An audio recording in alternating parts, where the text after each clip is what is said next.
where two or more persons are liable in respect of the same liability. In most common law legal systems they may either be jointly liable, or severally liable, or jointly and severally liable. Joint liability: if parties have joint liability, then they are each liable up to the full amount of the relevant obligation. So if a married couple takes a loan from a bank, the loan agreement will normally provide that they are to be jointly liable for the full amount. If one party dies, disappears or is declared bankrupt, the other remains fully liable. Accordingly, the bank may sue all living co-promisors for the full amount. However, in suing, the creditor has only one cause of action. That is, the creditor can sue for each debt only once. If, for example, there are 3 partners, and the creditor sues all of them for the outstanding loan amount and one of them pays the liability, the creditor cannot recover further amounts from the partners who did not contribute to the liability. Several liability: the converse is several or proportionate liability, where the parties are liable for only their respective obligations. A common example of several liability is in syndicated loan agreements, which will normally provide that each bank is severally liable for its own part of the loan. If one bank fails to advance its agreed part of the loan to the borrower, then the borrower can sue only that bank, and the other banks in the syndicate have no liability. Joint and several liability: under joint and several liability or all sums, a claimant may pursue an obligation against any one party as if they were jointly liable, and it becomes the responsibility of the defendants to sort out their respective proportions of liability and payment. This means that if the claimant pursues one defendant and receives payment, that defendant must then pursue the other obligors for a contribution to their share of the liability. Joint and several liability is most relevant in tort claims, whereby a plaintiff may recover all the damages from any of the defendants regardless of their individual share of the liability. The rule is often applied in negligence cases, though it is sometimes invoked in other areas of law. In the United States, 46 of the 50 states have a rule of joint and several liability, although in response to tort reform efforts, some have limited the applicability of the rule. About 24 have reformed the rule, with several abolishing. In some instances it is abolished except where the defendants act in concert.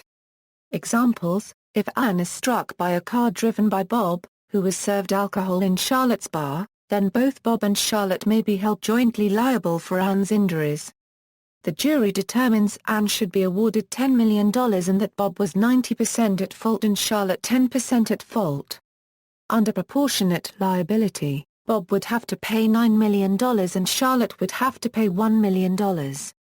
If Bob does not have any money, Anne only gets the $1 million from Charlotte. Under joint and several liability, Anne may recover the full damages from either of the defendants. If Anne sued Charlotte alone, Charlotte would have to pay the full $10 million despite only being at fault for $1 million. Charlotte would then either have to join Bob as defendant in Anne's suit against her or would have to pursue a separate action against Bob for $9 million. Regardless of the outcome of that action, Charlotte would remain liable to Anne for the full $10 million. In a Wisconsin case, an uninsured driver of a car with faulty brakes hit and killed a 6-year-old boy at a school crossing. The school crossing had a stop sign and a crossing guard.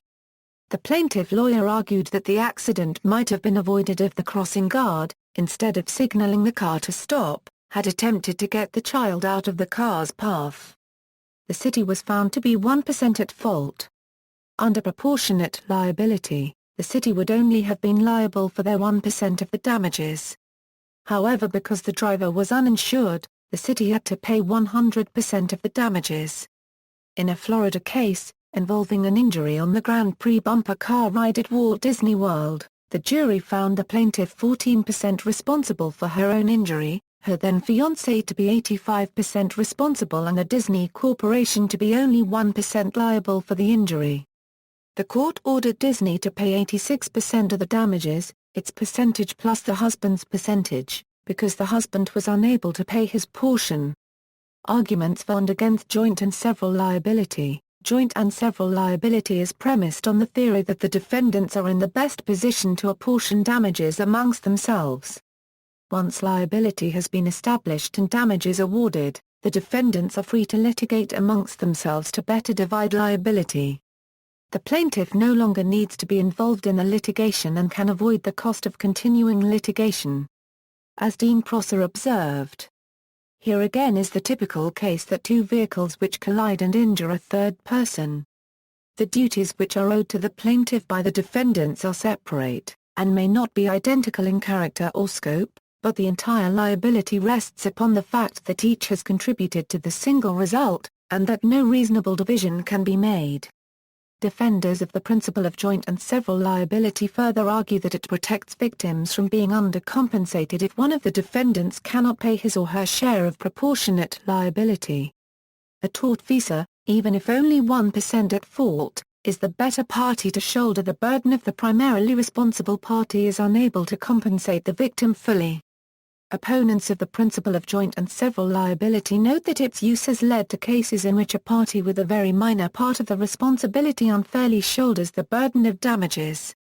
The classic example is the uninsured drunk driver who injures someone. The plaintiff will sue both the insolvent drunk driver and the State Highway Department, hoping to hold the latter 1% or 2% responsible, thereby forcing them to pay the entire award. Joint and several liability, reform supporters argue, leads to lawyers searching for deep pockets to sue, even though those defendants may only be remotely related to an incident.